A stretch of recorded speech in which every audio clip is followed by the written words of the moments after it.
ओम शांति। सुनते हैं 20 जनवरी 82 की अव्यक्त मुरली।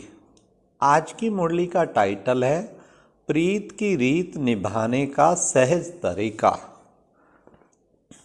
आज की मुरली बहुत इंटरेस्टिंग। बाबा ने कहा प्रीत की रीत निभाने के लिए दो सरल बातें कौन सी हैं। बाप दादा को कौन सा परवाना पसंद है और कानों से बाप दादा का कौन सा साज सुनते रहना है। लास्ट बाबा ने कहा डिप्रेशन में कब जाते, हाँ, और उसको छोड़ने का तरीका क्या है। तो आओ सुनते हैं 20 जनवरी 82 की अव्यक्त मुरली, प्रीत की रीत निभाने का सहज तरीका। आज क्षमा अपने परवानों के रूहानी महफिल में आए हैं। यह रूहानी महफिल कितनी अलौकिक और श्रेष्ठ है।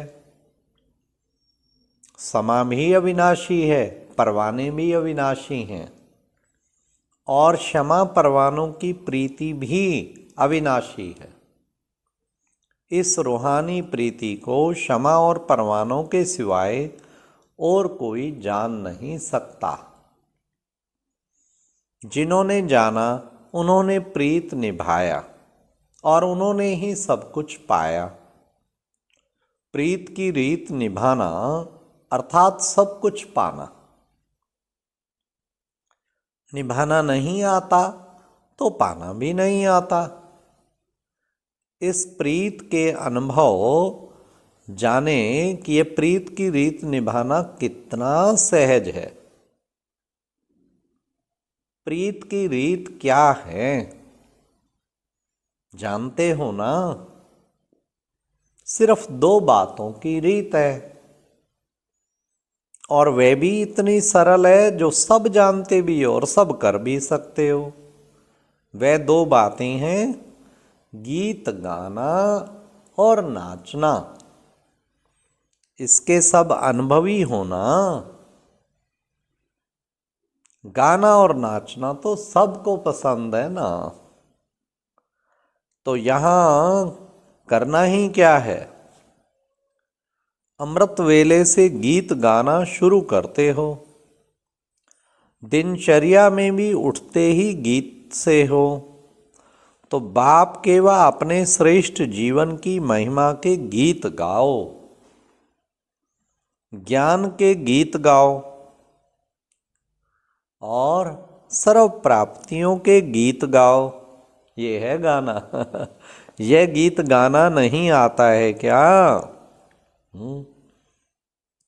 आता है ना। तो गीत गाओ और खुशियों में नाचो। खुशियों में नाचते नाचते हर कर्म करो।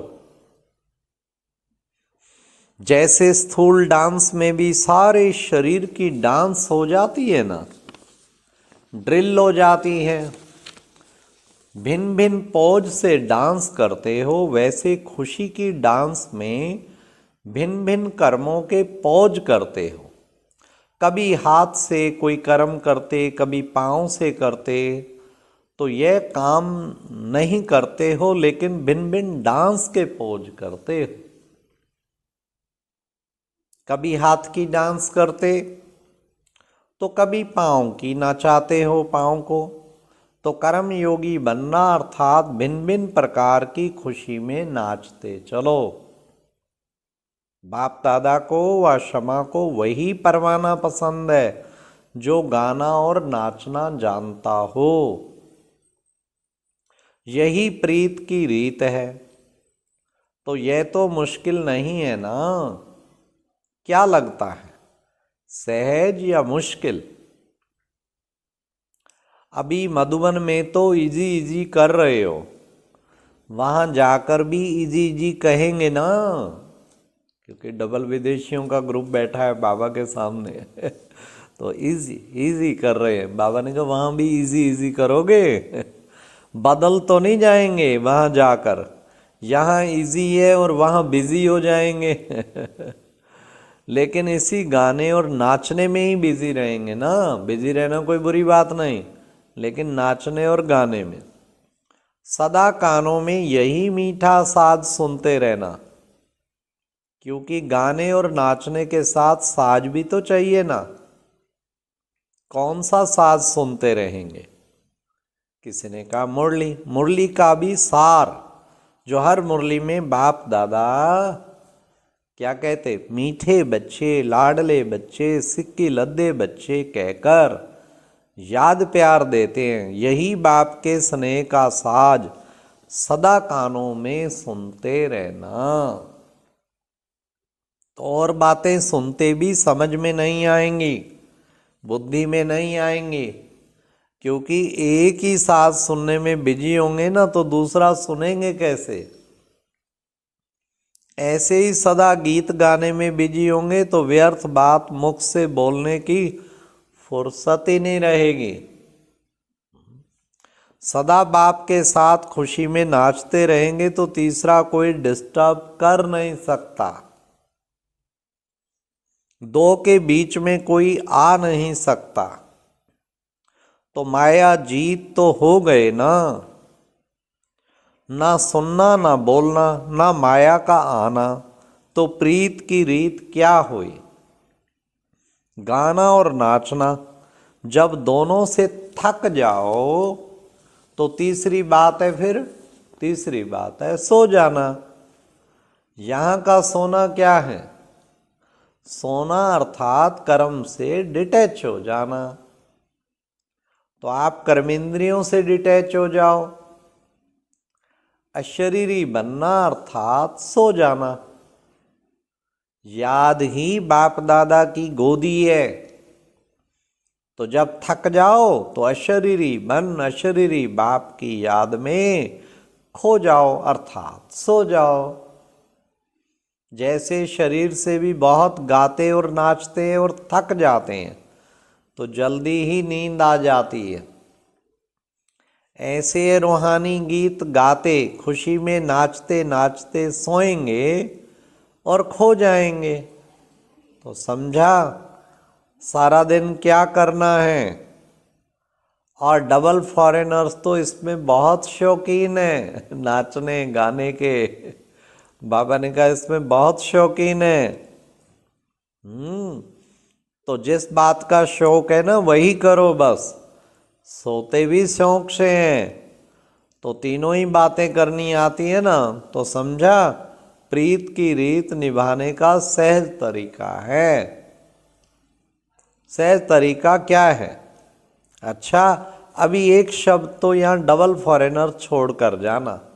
कौन सा?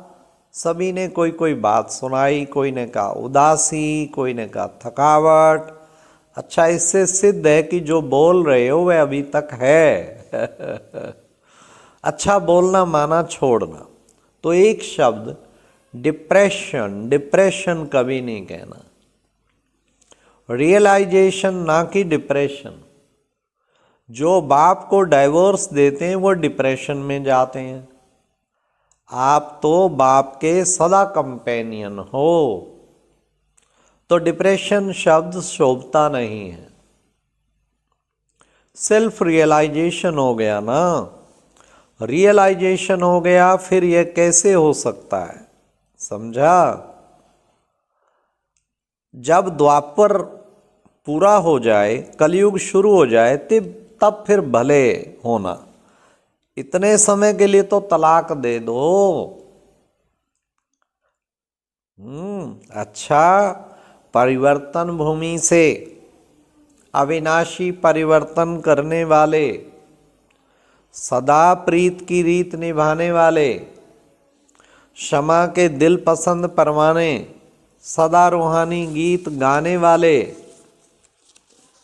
खुशी में नाचते रहने वाले, जब चाहें बाप की गोदी में सो जाने वाले, ऐसे सिक्की लदे लाडले बच्चों को बाप दादा का याद प्यार और नमस्ते। तो फिर बाबा अब टीचर्स के साथ सभी ने सेवा का सबूत अपने अपने शक्ति प्रमाण दिया है और देते रहेंगे। सेवाधारी अर्थात हर सेकंड, हर श्वास, हर संकल्प में विश्व की स्टेज पर पार्ट बजाने वाले। तो सदा स्वयं को विश्व की स्टेज पर हीरो पार्ट बजाने वाली श्रेष्ठ आत्माएं हैं, यह समझकर चलते रहो। यह भी ड्रामा में चांस मिला है। दूसरे के निमित्त बनने से स्वयं स्वतः ही उस बातों के अटेंशन में रहते। इसलिए सदा अपने को बाप दादा के साथी हैं, सेवा पर उपस्थित हैं, इस स्मृति में रहकर हर कार्य करते रहना। सदा आगे बढ़ते चलेंगे और बढ़ाते चलेंगे। हिम्मत अच्छी रखिए, मदद भी बाप की मिल रही है और मिलती रहेगी। निमित्त शिक्षक बनना व रूहानी सेवाधारी बनना अर्थात फादर को फॉलो करना। इसलिए बाप समान बाप के सिक्किलद है। वाह वाह। बाप दादा भी सेवाधारियों को देख खुश होते हैं। सभी सदा अपने को निमित्त समझकर चलना और नम्र चित्त होकर रहना। जितना निमित्त और नम्र चित्त होकर चलेंगे उतनी सेवा में सहज वृद्धि होगी। कभी भी मैंने किया, मैं टीचर हूं, यह मैं का भाव नहीं रखना। इसको कहा जाता है सर्विस करने की बजाय सर्विस में रुकती कला आने का आधार। चलते चलते कभी सर्विस कम हो जाती है, ढीली होती है। उसका कारण विशेष यही होता है जो निमित्त की बजाय मैंपन आ जाता है और इसके कारण ही सर्विस ढीली हो जाती है। फिर अपनी खुशी और अपना नशा ही गुम हो जाता। तो कभी भी ना स्वयं इस स्मृति से दूर होना, ना औरों को बाप से वर्षा लेने से वंचित करना। दूसरी बात कि सदा यह स्लोगन याद रखना कि सब परिवर्तन से किसी भी परिवार की आत्मा को भी बदलना है और विश्व को भी बदलना है। सब परिवर्तन के ऊपर विशेष अटेंशन। तो सेवा स्वतः ही वृद्धि को पाएगी। घटने का कारण भी समझा और बढ़ाने का आधार भी समझा तो सदा खुशी में आगे बढ़ते जाएंगे और औरों को भी खुशी में लाते रहेंगे। समझा? तो नंबर 1 योग्य टीचर व नंबर 1 सेवाधारियों की लाइन में आ जाएंगे। तो डबल विदेशी सभी नंबर 1 टीचर हो ना, मेहनत अच्छी कर रहे हो और मोहब्बत भी अच्छी है। अच्छा, बाप दादा का बहुत बहुत याद, प्यार और नमस्ते। ओम शांति। ये था आज का मुरली। सदा नाचते रहो, गाते रहो और थक जाओ तो फिर अशरीरी बन के बाप की गोद में सो जाओ। कितने अच्छे बाबा ने तरीके बताए, खुशी की डांस। ओम शांति। और अब सुनते हैं आज का अव्यक्त ज्ञान मोती। ये एक बहुत संस्कारितापूर्ण वीडियो है, जरूर देखें, कोई भी मिस ना करे।